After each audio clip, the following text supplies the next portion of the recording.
월 300만원 미만의 4인 가족이 7천만원을 4년 만에 모을 수 있다는 것이 가능할까요? 솔직히 말하면 쉽지는 않습니다. 그만한 노력이 있어야 가능해요. 지금부터 그 방법 4가지 소개해드립니다. 보통 아기를 출산하고 바깥 활동을 할 수 있을 때쯤 많은 엄마들이 문화센터에 등록을 합니다. 문화센터에는 아이들을 위한 많은 활동들이 있어요. 평균 3개월에 15만원 정도가 들고 재료비는 별도인 경우랍니다. 그리고 요즘같이 코로나로 인해서 문화센터를 가기 어려운 경우에는 집에서 하는 방문 수업도 있는데 저렴해도 평균 매달 10만원 정도 합니다. 매달 이렇게 10만원 정도의 고정 비용이 생길 수 있는데 저는 이것을 엄마표로 바꿔 0원으로 만들었습니다. 그래서 매년 150만원 이상을 더 저축할 수 있었습니다. 어린아이를 데리고 나가려면 분유, 젖병, 여벌옷 등 챙겨야 할 것이 정말 많이 있어요. 아이도 준비시켜야 하고 저도 준비를 해야 하고 정말 많은 시간이 소모됩니다. 그래서 저는 이렇게 바깥에 나갈 준비를 하는 시간에 아이와 함께 집에서 할 수 있는 엄마표 활동을 하였어요. 집에서 활동을 하게 되면 집에 있는 것을 최대한 활용해서 놀이해 주었답니다. 밀가루, 냉장고에 있는 식재료, 집에 있는 다양한 도구들이 모두 엄마표 놀이의 준비물이 되었습니다.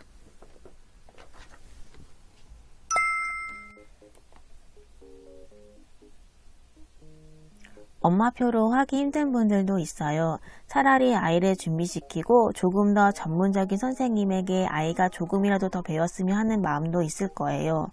그럼 집 근처에 있는 공동육아 나눔터가 있는지 알아보세요.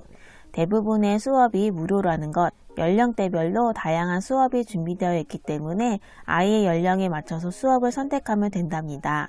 선생님들도 이미 문화센터에서 활동을 하시는 등 전문적으로 교육을 받은 선생님들이기 때문에 수업도 재미있게 잘 진행을 해요.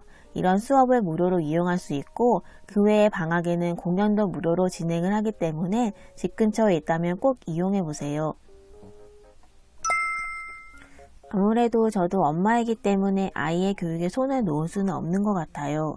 그렇다고 아이가 엄청난 영재이길 바라는 것은 아니에요. 너무 교육에 손을 놓고 있다가 초등학교 가기 전에 조급해진 엄마의 마음 때문에 아이를 다그칠까봐 아주 조금씩 부담이 안 되는 선에서 하고 있답니다. 보통 유명한 학습지나 학습기계를 이용하는 것도 매달 10만원 정도의 비용이 들어가더라고요. 저는 이 비용도 집에서 해결합니다. 인터넷에 검색을 해보면 가정에서 할 수 있는 학습지가 나와 있어요. 다행히 두 아이 모두 제가 선택한 학습지 모두 좋아해서 재미있게 잘하고 있답니다. 지금은 프린트 학습지를 이용하고 있는데 한 달에 10,000원 정도의 비용으로 두 아이 모두 함께 이용하고 있어요. 방문 학습지 교사로 매달 10만원이 발생했을 때 저는 이것을 하지 않았기 때문에 1년에 120만원 이상을 저축할 수 있었습니다. 저는 만드는 것을 좋아해서 아이들을 재우고 밤에 장난감을 만들어 주었어요. 아이들 장난감 생각보다 많이 비쌉니다. 큰맘 먹고 비싼 장난감을 사주어도 하루에서 이틀 정도 가지고 놀면 또 가지고 놀지 않더라고요. 그래서 장난감 사주는 것을 최소화하고 그 외에 제가 만들어 줄 수 있는 것을 만들어 주었답니다.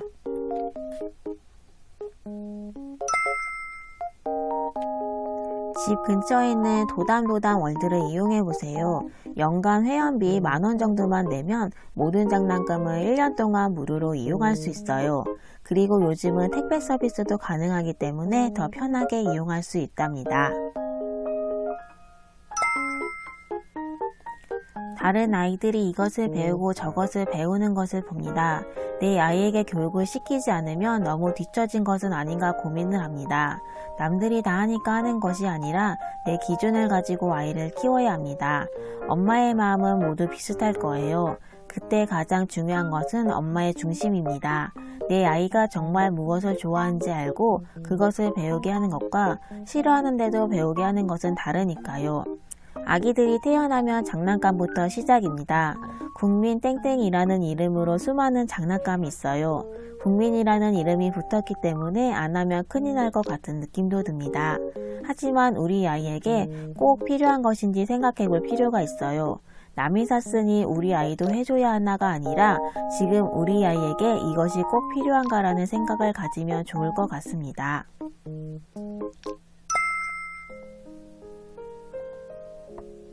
책 용돈교육에 나오는 내용을 통해서 얘기해 드릴게요.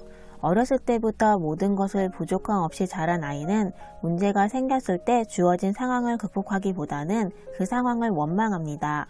해결을 하기보다는 부모 탓, 사회 탓으로 잘못을 돌리죠. 풍족함으로 인해 아이는 결핍된 상황을 헤쳐나갈 힘을 기르지 못했습니다.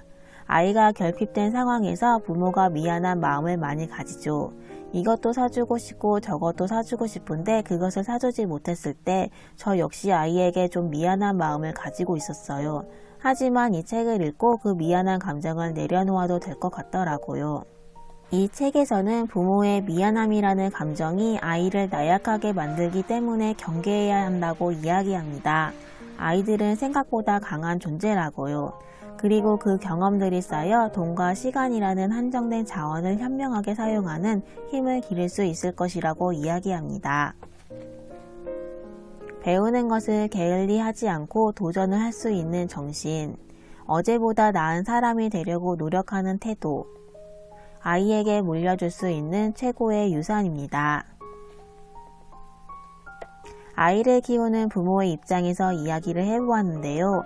결혼 전에 혼자 벌면서 저축을 한다면 이 정도쯤이야 라고 말할 수 있지만 두 아이를 키우면서 이렇게 모을 수 있는 것은 정말 쉬운 것이 아니었습니다. 하지만 저는 현재 외벌이 가정이고 제가 할 수 있는 방법을 찾아서 지금도 미래를 꿈꾸고 있습니다. 제가 4년 동안 7천만 원이나 모을 수 있었던 방법은 지금 영상에서 소개해드린 것 이외에도 더 많은 방법들이 있습니다. 앞으로 하나씩 노하우를 풀어보도록 할게요. 다음에 또 좋은 컨텐츠로 찾아오겠습니다. 궁금하신 분은 미리 구독과 좋아요 부탁드립니다. 감사합니다.